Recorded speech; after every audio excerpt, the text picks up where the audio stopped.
নেক্সটটা দেখাচ্ছি, এটাও কিন্তু ওই কলমকারি। এই কলমকারি, এটার আবার দেখুন, এটা প্যাটার্নটা পাল্টে গেল। এটা কিন্তু একটাতে একই রকম যে মোটিভ আসবে তা কিন্তু নয়, এগুলো এক একটা এক এক রকম হবে। এই যে এটাতে দেখুন পুরো এখানে বার্ড রয়েছে, আর ওখানে ফিগার মোটিভ রয়েছে, বার্ড মোটিভে একটু বড় বড় রয়েছে। এর কালারটা হচ্ছে অরেঞ্জ। এত ভালো লাগছে আমার নিজেরই দেখাতে, আমি স্পেল বাউন্ড হয়ে যাচ্ছি দেখাতে।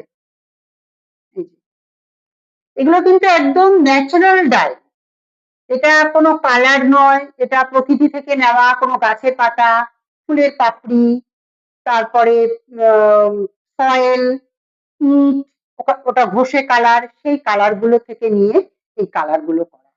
সেই জন্য এটা মানে অনেকগুলো লোক একসাথে একটা বড় থাম ফেলে তার মধ্যে এই কালার গুলোকে করা হয়।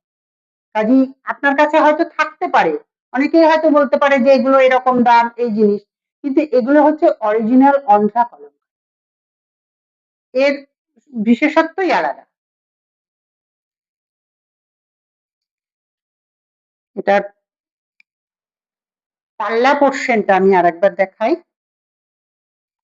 এর প্রত্যেকটা সুন্দর, পাল্লাগুলো বিশেষ করে এই যে এটা পাল্লা পোর্শনটা,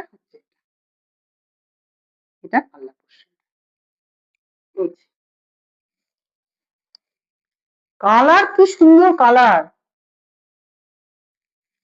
এইটা হচ্ছে এর ব্লাউজ, এই যে এটা হচ্ছে এর ব্লাউজ। প্রত্যেকটা ব্লাউজ কাটিয়ে নিয়ে পরবেন, তাহলে দেখতে খুব ভালো লাগবে। প্রাইস হচ্ছে 870 রুপিস অনলি। 12 হাত শাড়ি, মেটেরিয়াল সেরকম সুন্দর, এই যে ধরছি একদম এক মুঠো ঠান্ডা।